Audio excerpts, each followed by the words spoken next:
नमस्कार, मैं सौरभ आपका आपके YouTube चैनल पर स्वागत करता हूँ।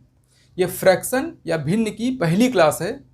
इसको आप इंट्रोडक्शन क्लास बोल सकते हो, क्योंकि इसमें मैं जितने फ्रैक्शन से रिलेटेड टर्म्स हैं उनको डिफाइन करूँगा। तो ये क्लास बहुत इंपॉर्टेंट होने वाली है। चलिए शुरू करते हैं। एक नंबर लिखा हुआ है 3/4, ठीक। तो जो ऊपर नंबर लिखा है उसको हम बोलते हैं अंश, और नीचे जो नंबर लिखा है उसे बोलेंगे हर। इंग्लिश में हर को बोलते हैं डिनोमिनेटर, और अंश को बोला जाता है न्यूमरेटर। कोई भी ऐसा नंबर जिसमें अपान या बाई का ये चिन्ह लगा हुआ हो, 3/4, कोई भी ऐसा नंबर जिसमें अपान का साइन लगा हुआ हो, उसे ही हम फ्रैक्शन या भिन्न बोलते हैं, ठीक। इसका मतलब हुआ कि 5 एक भिन्न नहीं है, क्योंकि इसमें अपान नहीं लगा हुआ है। बिल्कुल सही बात है। 5 अकेले अगर नंबर लिखा हुआ है ये फ्रैक्शन नहीं है, लेकिन अगर ज़रूरत पड़े तो आप इसे बना सकते हैं। हमने बाई 1 कर दिया, अब भी वैल्यू बिल्कुल सेम है। 5 और 5/1 में क्या कोई डिफरेंस है? बिल्कुल सेम है। 5 और 5/1 दोनों ही नंबर एक ही है, लेकिन कभी अगर ऐसा ज़रूरत पड़े कि 5 लिखा हुआ हो और उसको आप भिन्न में कन्वर्ट करना चाहते हैं तो अपान 1 कर दीजिए, वो भिन्न में बदल जाएगा। इन सभी चीज़ों की आपको ज़रूरत पड़ने वाली है, क्योंकि आगे आपको मैं इसका यूज बताऊंगा। अब दूसरी बात, अगर मान लीजिए लिखा हुआ है एक नंबर 2/3, तो इसकी मीनिंग क्या है? बेसिकली इसकी मीनिंग क्या है? 2/3 फ्रैक्शन मिस होता है उसका एक पार्ट, ठीक है। तो 2/3 का मीनिंग क्या है? 2/3 मीनिंग ये होता है 3 में से 2। अगर लिखा हुआ है 5/8, इसका मतलब होता है 8 में से 5। तो 3 क्या? कोई भी चीज़ का 3 इक्वल पार्ट। ये जो डिनोमिनेटर यहाँ लिखा हुआ है ये क्या है? किसी चीज़ का 3 इक्वल पार्ट, या कोई 3 पूरी चीज़ें। किसी चीज़ का 3 इक्वल पार्ट या फिर 3 अलग अलग चीज़ें, और 2 दिखाता है उसमें से किसकी आप बात कर रहे हैं। आपको मैं इसको समझाता हूँ। एक चॉकलेट मैंने लिया और उसके 3 इक्वल पार्ट कर दिए, ठीक है। चॉकलेट के ये इक्वल ही है, ये एक्चुअली मेरा हिस्सा है, ठीक है। तो 3 इक्वल पार्ट मैंने किया है इसमें। अगर मैं पूछूं कि इसमें से आप बताइए कि आपका हिस्सा क्या है, मैंने इसको लिया हुआ है, तीनों इक्वल पार्ट हैं, ठीक है, तीनों इक्वल पार्ट हैं। इसका आप बताइए कि आपका हिस्सा क्या है। मैं कहूँगा 1/3, क्योंकि 3 इक्वल पार्ट थे, उनमें से एक पार्ट जो मैंने लिया है, इस पार्ट के बारे में अगर आप बात करेंगे तो ये है 1/3, 3 में से 1, ठीक है। अगर बचा हुआ हिस्सा की आप बात करेंगे कि कितना पार्ट अभी बचा हुआ है, तो हम कहेंगे 2/3, मतलब 2 पार्ट बचा हुआ है, 2 3 में से। ऐसे करते हैं। एक मैं स्केल ले रहा हूँ, एक पॉइंट ले रहा हूँ, इसको मैं 5 पार्ट में डिवाइड कर रहा हूँ, ठीक है। 1 2 3 4, 1 2 3 4 5, ये 5 पार्ट में डिवाइड हो चुका है, ठीक। तो 5 पार्ट में डिवाइड हो चुका है। अगर मैं कहूँ इसे आप डिफाइन करिए, इस तरफ वाले हिस्से को, इधर वाले हिस्से को आप नंबर में डिफाइन करिए। फ्रैक्शन क्या है? किसी चीज़ का एक नंबर में डिफाइन करना, उसका हिस्सा दिखाना कि उसका हिस्सा नंबर में कैसे रिप्रेजेंट किया जाएगा। तो अगर मैं कहूँ इस तरफ वाला जो नंबर, जो भी पार्ट है, इस पार्ट को आप नंबर में डिफाइन करिए, तो 1 2 सभी इक्वल पार्ट हैं, पांचों, ठीक है, पांचों इक्वल पार्ट है। 2 है ये, तो इसको लिखेंगे हम 2/5। इस हिस्से को लिखेंगे 2/5, 5 में से 2। अगर हम कहें इधर का बताइए तो 1 2 3, 3/5, 5 में से 3। अगर आपने 10 पेन खरीदी है, ठीक है, और 10 में से 4 पेन आपने ले लिया, तो मैंने पूछा कि आपने कितना हिस्सा लिया है, तो आप कहोगे 4/10, ठीक है। अगर मान लीजिए कोई और भी चीज़ है, आप कहीं भी देख लीजिए, या तो वो पूरी चीज़ हो, या आप किसी चीज़ के कई इक्वल पार्ट किए हुए हों, दोनों केस में ये बिल्कुल ऐसे ही काम करता है। अगर 10 आपने पेन लिया है तो आपने किसी चीज़ का कोई पार्ट थोड़ी किया है, 10 पूरी चीज़ें हैं, और 4 पेन आपने ले लिया तो कहेंगे 4 ले लिया आपने, 10 में से 4 ले लिया है। उसको रिप्रेजेंट करने के लिए नंबर में हम लिखेंगे 4/10, ठीक है। और भी आप कोई एग्जाम्पल ले सकते हैं, कुछ भी आप समझ लीजिए। जैसे मान लीजिए पेन या कोई टॉफ़ी है, अगर 15 टॉफ़ी आप लेके आए, 15 टॉफ़ी में से 10 आप खा गए रास्ते में, तो अब बचा कितना आपके पास, घर पर आए अगर पूछा आपने भाइयों ने कि हाँ कितना हिस्सा बचा हुआ है, तो आप कहोगे 5/15। ठीक है, 15 टोटल थी, रास्ते में 10 खा गए आप, तो कितना बचा हुआ है 5/15। मतलब जितना वो चीज़ें पूरी पूरी थी, 15 चीज़ें थी, 5 बचा हुआ है, तो बचे वाले का पार्ट बोल रहा हूँ मैं, तो बचे को आप बोलोगे 5/15 बचा हुआ है। हम कहेंगे खाए कितना, आप कहोगे 10/15। मुझे लग रहा है आपको ये बात समझ में आ गई होगी कि ये जो रिप्रेजेंटेशन रहता है इसका क्या सेंस होता है। चलिए अब मैं आपको बताऊंगा भिन्न का, फ्रैक्शन का साइन। ठीक है, चिन्ह। इस चीज़ को मैंने पिछली क्लासों में बताया भी है, लेकिन इसमें काम है तो इसलिए कुछ नए स्टूडेंट भी होंगे तो बताना ज़रूरी है। अगर लिखा हुआ है -2/3, तो एक बात आप जानते होंगे कि न्यूमरेटर और डिनोमिनेटर दोनों में, ठीक है, किसी एक ही नंबर से अगर आप मल्टीप्लाई कर देते हैं तो इस पर कोई फर्क नहीं पड़ता, कोई प्रभाव नहीं पड़ता। 3 से कैंसिल हो जाएगा, फिर से 2/3 बना रहेगा। किसी भी नंबर से अगर मल्टीप्लाई कर सकते हैं तो इसका मतलब हम सेम नंबर -1 का भी दोनों में मल्टीप्लाई कर सकते हैं। अगर -1 का आप इसमें मल्टीप्लाई करेंगे तो ये हो जाएगा +2 -3 हुआ। अगर फिर से आप -1 का ऊपर और नीचे दोनों मल्टीप्लाई करिए, फिर से हो जाएगा -2/3। इसका मतलब ये हुआ कि अगर लिखा हुआ हो -2/3 या 2/-3 या माइनस बीच में लिखा हुआ हो और 2/3 ऐसे लिखा हुआ हो, तीनों का एक ही मीनिंग है, क्योंकि इस चीज़ को आप मल्टीप्लाई करके वापस ऐसे बना सकते हो और या फिर ऐसे बीच बीच में लिख देने का मतलब होता है कि इसको चाहे जहाँ ज़रूरत के हिसाब से अपने शिफ्ट कर लीजिए। तो ये हो गया साइन की बात। अब एक चीज़ देखिए, एक डिज़ाइन आपको ऐसे दिखता है, ये है ना, इसको हम पढ़ते हैं 2 होल 1/3 या 2 सही 1/3। ठीक, और इसको सिंपलीफाई अगर करना हो आपको तो क्या करना होता है, इसका और इसका मल्टीप्लाई कर दीजिए, 3 2 जा 6 और +1 7/3 ऐसे लिख देते हैं। इन दोनों का गुणा और इसको जोड़ देते हैं 7/3 ऐसे हो गया। एक्चुअली में इसका जो रियल मीनिंग होता है वो है 2 + 1/3। जो रियल चीज़ होती है उसका सेंस क्या है किसी चीज़ के, जैसे कि अभी आपको जाना कि 2/3 1/3 7/4 कुछ भी लिखा हुआ है, सॉरी 4/7, तो इस तरह की चीज़ें अगर लिखी हुई हैं तो उसका मीनिंग आपको समझना पड़ेगा कि ये कह क्या रहा है, फिर क्वेश्चन सॉल्व करना थोड़ा आसान हो जाता है। तो यहाँ पर देखिए 2 होल 1/3 लिखा था तो उसको मैंने सिंप्लीफाई करके ऐसे लिखा, अगर आप ऐसे लिखना चाहें तो। और इसका जो रियल मीनिंग होती है वो क्या होती है, 2 + 1/3, 2 और 1/3, और अगर लिखा हुआ है 17 होल 2/3, ठीक ऐसे लिखा है, इसकी मीनिंग है 17 + 2/3। ठीक, इस बात को हम याद रखिएगा। ठीक, 17 + 2/3, जो यहाँ पर होता है नंबर 17 जिसे लिखा हुआ है, इसको लिख लीजिए, फिर प्लस का साइन लगा करके तब इसे लिखिए ऐसे। इसका मैं अगली क्लास में आपको यूज भी दिखाऊंगा, ठीक है, इसका भी यूज है। अगर इसको सिंप्लीफाई आप करके बताइए, चलिए इसको सिंप्लीफाई करिए, तो 17 का 3 में मल्टीप्लाई करेंगे क्या आएगा, 51 और 2 53, 53/3 ऐसे हो जाएगा, है ना, सिंप्लीफाई करिए। अच्छा, कभी कभी ऐसा होता है, अच्छा ये चीज़ जब लिखा रहता है ये चीज़, तो इसका मतलब होता है कि उसका अंश जो है वो बड़ा है हर से, हमेशा ऐसा होता है।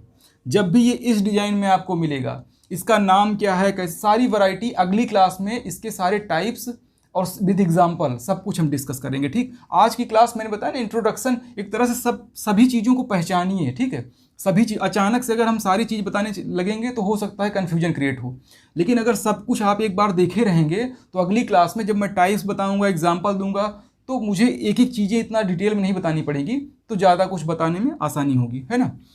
तो पहले ये बताया मैंने, 17 का 3 में मल्टीप्लाई +2 कर देते हैं तो ऐसे लिख देंगे, 3 को नीचे लिख देते हैं। जब भी ऐसा मिलेगा तो ये डिजाइन आपको जब मिलती है, ऐसे जब मिलता है, तो इसका मतलब होता है कि अंश बड़ा है हर से, हर छोटा है, अंश बड़ा है हमेशा। कई बार ऐसे लिखा रहता है, 7/3 लिखा रहता है, आपको इसे इस डिजाइन में कन्वर्ट करना होता है ना। जैसे आपने इसको इसमें कन्वर्ट किया, तो इसे भी तो इसमें कन्वर्ट किया जा सकता है। कैसे करेंगे, 7 लिखेंगे, 3 से डिवाइड कर दीजिए, 2 बार 6, 1 बचा। जो चीज़ यहाँ पर है वो इसे लिखिए, रिमाइंडर जो शेष आया था यहाँ लिखिए 3, ऐसे हो जाता है ना। इसको भी कर लीजिए, 53, 3 से डिवाइड कर रहा हूँ, 1 बार 2 23, 7 बार। अब जो चीज़ यहाँ पर है उसको पहले लिखेंगे, जो रिमाइंडर आएगा 2 शेष यहाँ लिखेंगे, 3 को नीचे लिख देंगे।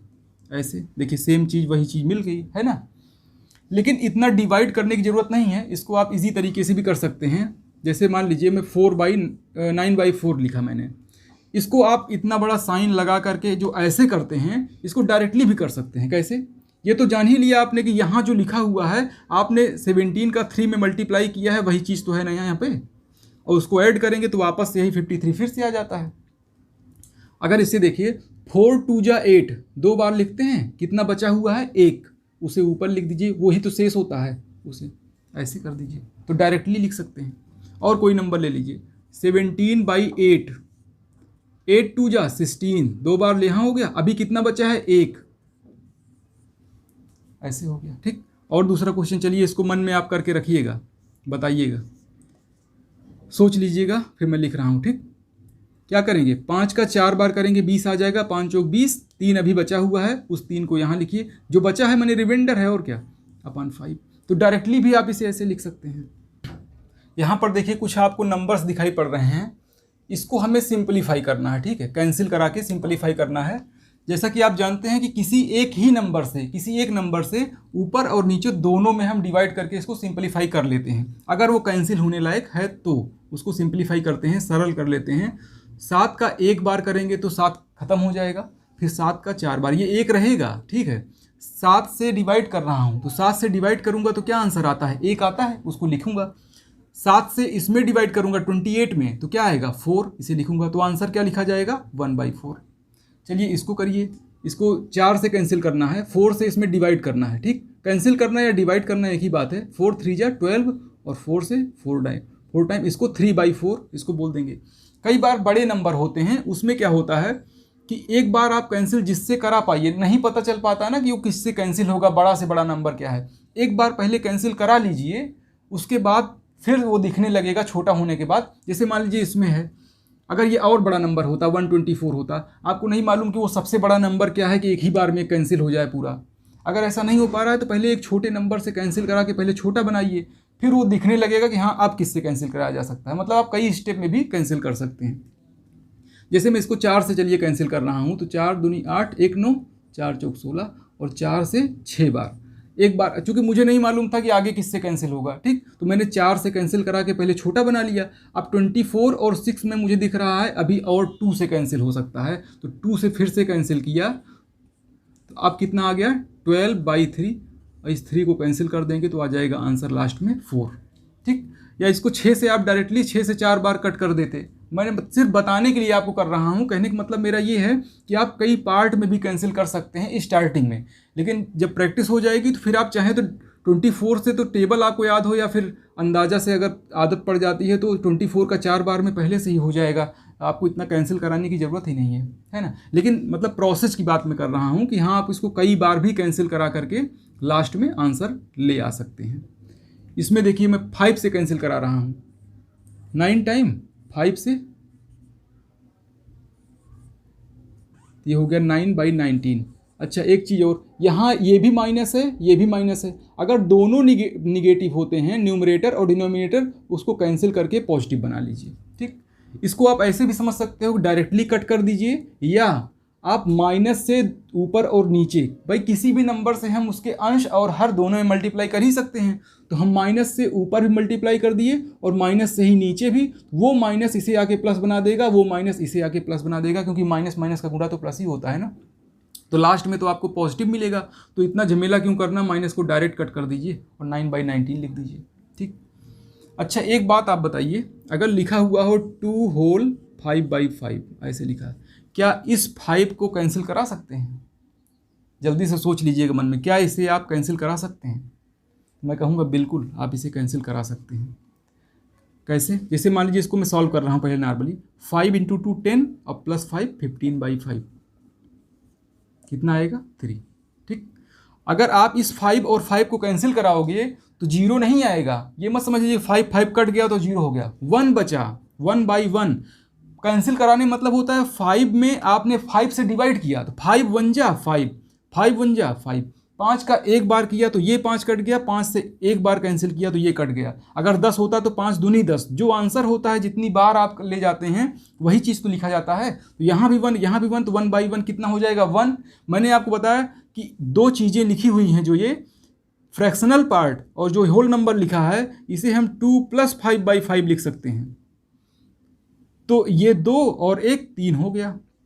और यहाँ से देखेंगे तो बहुत इजी तरीके से दिखेगा आपको। ये कैंसिल करिए, 1 आ गया सीधा, 2 + 1 3 हो गया डायरेक्टली। इस 5 को कटाने के लिए हो सकता है एक बार सोचना पड़े कि भाई यहाँ पे 2 लगा हुआ है कि क्या इसको कट कर देंगे, तो सोचना पड़ सकता है। लेकिन अगर आप इसको दूसरी नज़र से देखेंगे, आप सोचेंगे 2 + 5/5 है ये क्या है 2 + 5/5। अगर ऐसे आप देखेंगे तो अब 5 कैंसिल हो गया, 2 + 1 3 डायरेक्ट आंसर आ गया। तो एक और चीज़ जान लीजिए, 0/, कोई भी नंबर हो, 0/, कोई भी नंबर हो, x y z कुछ भी हो, तो आंसर क्या आता है 0। ये चीज़ मैंने पीछे बताई है, लेकिन कुछ न्यू स्टूडेंट भी आए होंगे तो उनके लिए है कि ताकि वो भी जान लें कन्फ्यूजन, चूँकि इन चीज़ों का यूज होगा ही। अगर 5/0 लिखा हुआ है तो इनफाइनाइट आता है। 0/5 करने पर 0, 5 नहीं, कोई भी नंबर हो, 1 2 3 4 5 6 लेकर के इन्फिनिट जितना भी नंबर है, 0 ऊपर हो और नीचे कोई भी नंबर लिखा हुआ हो, चाहे x लिखा हो, y लिखा हो, कुछ भी लिखा हो, तो आंसर 0 आएगा। वजह क्या है, 0 लिखिए, 5 डिवाइड करिए। 5 से आपको यही नंबर तो लाना होता है, डिवाइड का क्या तरीका है, इस चीज़ से ये ले आना है, तो आप 1 टाइम करके तो नहीं ले आ पाओगे, 0 करके ले आ लोगे। 5 × 0 0, कैंसिल, 0 आ गया ना आंसर। यही तो आंसर होता है, इसी को तो आंसर बोलते हैं, इसलिए 0 हो जाता है। आप इस चीज़, इस नंबर से जितनी बार लेके जाते हो यहाँ लिखते हो, फिर इन दोनों का मल्टीप्लिकेशन यहाँ लिखते हो, यही तो करते हैं। फिर हम इन दोनों को कैंसिल कराते हैं, तो कर दिए कैंसिल, आंसर यही होता है, ये आंसर आ गया। लेकिन 5/0 की जब बात करते हैं, मतलब कोई नंबर मीन्स 1 ये हो सकता है, 2 हो सकता है, 3 हो सकता है, कोई नंबर अपान 0 इनफाइनाइट मतलब अनंत, जिसको काउंटेड वो अनकाउंटेड है, ठीक है। तो अगर 0 नीचे है, यानी 0 से हमें डिवाइड करना है, 0 से डिवाइड करना है 5 में। 0 से जब हम 5 में डिवाइड करेंगे तो क्या होगा, कितनी बार करें हम, चाहे आप जितनी बार करिए, आपका मन, 1 बार करिए चाहे 9 बार करिए, इसका मल्टीप्लाई जब इसमें करेंगे 0 ही तो आएगा, फिर से 5 तैयार हो गया।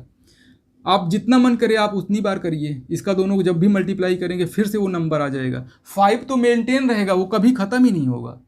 यही वजह है, ये ऐसे ऐसे ये चलता रहता है हमेशा, इसीलिए आंसर इनफाइनाइट आता है जब भी 0 डिनोमिनेटर में हो, तो वैल्यू इनफाइनाइट अनंत होती है।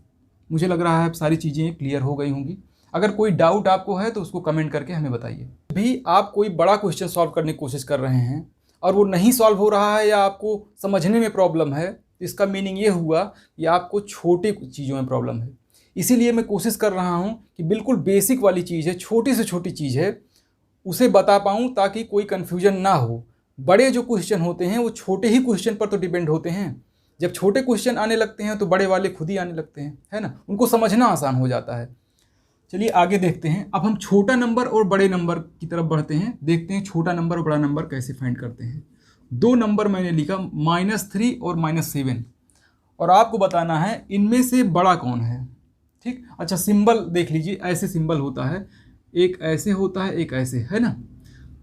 अगर मैं लिखूं यहाँ 5, यहाँ 4, तो 5 और 4 में कौन सा सिंबल लगेगा, ऐसे। जिस तरफ ये खुला हुआ मुंह रहता है वो बड़े को दिखाता है और ये पॉइंटेड वाला छोटे को दिखाता है, ठीक। इसे आप ऐसे भी लिख सकते हो, मैं मान लीजिए 4 यहाँ लिख दूँ और 5 यहाँ लिख दूँ, तो आप ऐसे लिख दोगे। जिधर मुंह खुला हुआ है उधर क्या होगा, इसका ये बड़े वाला नंबर रहेगा, छोटा वाला नंबर पीछे उसके रहता है।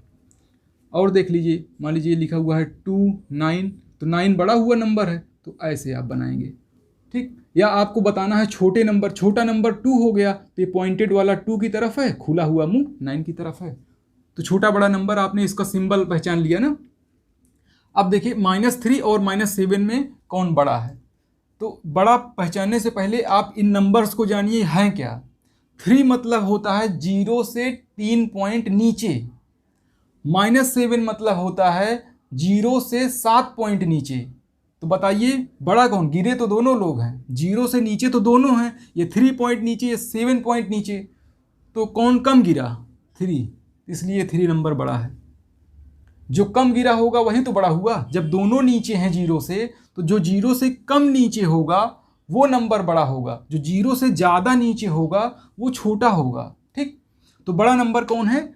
-3 है। ऐसे आप सिंबल बनाएंगे, -3 इज ग्रेटर देन -7, खुला हुआ मुंह -3 की तरफ है।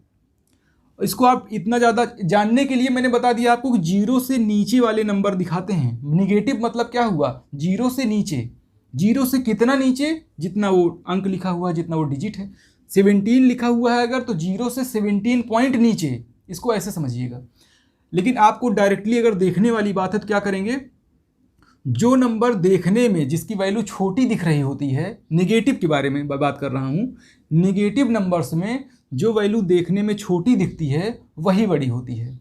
ठीक, क्योंकि वही बड़ी होगी ही जब वो कम गिरी है, इसका मतलब जीरो से कम नीचे है। अभी कोई नंबर लिखा हुआ है -8 और -11, अब आप बता पाएंगे कौन सा नंबर बड़ा है? तो कहेंगे आप 8। जो नंबर देखने में छोटी दिखती है, निगेटिव नंबर के केस में जो नंबर देखने में छोटी दिखती है वो नंबर बड़ी होती है। ठीक, तो ये इससे तो छोटी है, इसका मतलब यही नंबर बड़ी है। अगर मैं 0 और -1 की बात करूं, बताइए इसमें कौन सा बड़ा है? तो एकदम बिल्कुल आप कंफ्यूजन होना ही नहीं चाहिए आपको। 0 से 1 पॉइंट नीचे -1 होता है, तो ये खुद ही नीचे है जब 0 से, तो 0 ही ग्रेटर होगा, ऐसे है ना। यही चीज़ हम अप्लाई करेंगे फ्रैक्शन में। मैं फ्रैक्शन की बात करूं, अगर मैं लिख दूं 2/5 और यहाँ लिख दूं 3/5, तो बताइए इसमें कौन सा बड़ा नंबर? अगर डिनोमिनेटर सेम होगा, हर अगर बराबर है, तो जिसका अंश बड़ा होगा वही नंबर बड़ा। ठीक, अगर हर बराबर है तो जिसका अंश बड़ा होगा वही नंबर बड़ा, ये नंबर बड़ा होगा। क्योंकि आप डिवाइड करके देख लीजिए ना, अगर आप 2 में डिवाइड करते हैं, 5 से 2 में मैं डिवाइड करूं तो यहाँ पॉइंट लगाऊंगा, 0 लिखूंगा, ऐसे 4 लिख दूंगा, ये कैंसिल हो जाएगा। तो इसकी वैल्यू क्या है? 0.4 है। जब मैंने 2 लिखा तो वैल्यू 0.4 आई। इसी 2 की जगह पर अगर मैं 3 लिख दूंगा, और डिवाइड 5 से ही करना है, अगर इस 2 की जगह पे मैं 3 लिख दूंगा फिर डिवाइड करूंगा, तो बताइए क्या आंसर अब बड़ा नहीं आएगा? जब आपने यहाँ पर नंबर बड़ा कर दिया तो आंसर बड़ा आएगा ही। आप 100 कर दीजिए और बड़ा आ जाएगा। यही वजह है कि हम न्यूमरेटर देखते हैं, क्योंकि न्यूमरेटर ही डिसाइड करता है कि वो नंबर बड़ा है या छोटा है। अगर डिनोमिनेटर सेम हो, तो अगर हर बराबर हो, तो आप अंश देखिए, जिसका अंश बड़ा वो नंबर बड़ा। रीज़न क्या है? जब आप 2 से डिवाइड करेंगे तो यहाँ पर 0.4 आ रहा है, लेकिन इसी 20 की जगह पर ये जो पॉइंट लगा के 20 बनाया गया है, 3 लिखेंगे तो पॉइंट लगा के 30 हो जाएगा। जब 30 हो जाएगा तो 5 से आप 6 बार करेंगे ना, फिर तो आंसर अभी 0.4 आ रहा था, 0.6 था, हो गया है, तो 0.6 हो गया है, तो बड़ा नहीं हो गया। ऐसे अब बताइए -7/11 और मैं लिखूँ -2/5, 2/11, -2/11 ऐसे। अब इन दोनों में बताइए कौन नंबर बड़ा? तो आपको देखना पड़ेगा कौन नंबर छोटा। मैं पूछ रहा हूँ कि कौन सा नंबर इसमें बड़ा है। तो जो नंबर निगेटिव है दोनों, तो जो नंबर देखने में, मतलब जिनकी वैल्यू, जिस नंबर की वैल्यू छोटी होगी वही नंबर बड़ा होगा। तो बताइए दोनों का डिनोमिनेटर सेम है, किसकी वैल्यू छोटी होगी? इसकी वैल्यू बड़ी होगी, इसकी वैल्यू छोटी। क्योंकि ये नंबर छोटा दिख रहा है, मतलब अगर ये माइनस ना लगा होता तो आप बताइए किसको बड़ा बोलेंगे, किसको छोटा? माइनस ना लगा होता तो, अगर माइनस ना लगा होता तो ये नंबर आपका छोटा होता और ये नंबर बड़ा होता। जिसका अंश बड़ा वही नंबर बड़ा। लेकिन जब माइनस की हम बात करते हैं तो जो नंबर अभी बताया ना, जो नंबर देखने में छोटा दिखता है वही नंबर बड़ा होता है माइनस के केस में। तो देखने में मतलब जिसकी वैल्यू जो है छोटी हो, ये इसकी वैल्यू छोटी है, इसका मतलब ये नंबर बड़ा है। क्लियर हो गया? जितना ज़्यादा आप क्वेश्चन की प्रैक्टिस करेंगे, जितने टाइप के क्वेश्चन करेंगे, उतना ज़्यादा परफेक्शन आएगा। इसीलिए मैं कोशिश करता हूँ, थोड़ा सा टाइम ज़रूर लग जाता है, क्लास थोड़ी लंबी हो जाती है, लेकिन ज़्यादा क्वेश्चन तो अटेम्प्ट हो जाते हैं, है ना। तो कुछ क्वेश्चन आपके सामने दिख रहे हैं, मैंने अभी बताया, यहाँ आपको छोटे बड़े क्वेश्चन बताने हैं, नंबर छोटे बड़े बताने हैं। तो पिछले क्लास अभी जस्ट जो पहले वाला क्वेश्चन था उसमें क्या था कि डिनोमिनेटर सेम था। जब डिनोमिनेटर सेम होता है तो आप अंश देख लेते हैं, जिसका अंश बड़ा वो नंबर बड़ा। ठीक, लेकिन यहाँ पर तो डिनोमिनेटर सेम है ही नहीं। जब डिनोमिनेटर सेम ना हो तो हम डिनोमिनेटर को सेम बना लेते हैं। यहाँ 12 लिखा हुआ है, आप 12 को तो 3 बना नहीं लेंगे, लेकिन 3 को तो 12 बना सकते हैं। और एक बात और है कि फ्रैक्शन में ऊपर और नीचे दोनों में किसी नंबर से मल्टीप्लाई कर दें तो उस पर कोई प्रभाव नहीं पड़ता, ऐसा हम कर सकते हैं। तो अगर हम 4 से मल्टीप्लाई कर दें ऊपर और नीचे तो क्या हुआ, अब डिनोमिनेटर सेम हो गया, यहाँ 4 3 12 हो गया। तो अब कितना इसकी वैल्यू हो गई 8/12। ये कितना है, बड़ा है, जिसका अंश बड़ा वो नंबर बड़ा। ठीक, ऐसे हो गया। ये देखिए इसमें डिनोमिनेटर सेम है, दोनों निगेटिव नंबर हैं। तो इस माइनस को छोड़ करके पहले ये सोचिए आप, इसमें से कौन सा नंबर छोटा, तो छोटा नंबर जिसका अंश छोटा वो नंबर छोटा, तो 3/4 छोटा, क्योंकि इसका अंश बड़ा है इसका अंश छोटा है, तो ये नंबर छोटा। जो नंबर छोटा निगेटिव के केस में वही नंबर बड़ा। ठीक, देखने में मतलब जिसकी वैल्यू छोटी होती है वही नंबर बड़ा होता है। चलिए इसको करता हूँ पहले। अब देखिए इसको करिए, 3/16, यहाँ 32 है यहाँ 16 है, तो हमेशा अंश पे को ही डायरेक्ट ना देखने लगिएगा, हमेशा पहले उसके हर को चेक करिए कि इक्वल है कि नहीं है। अगर नहीं है तो आपको इक्वल बनाना पड़ेगा।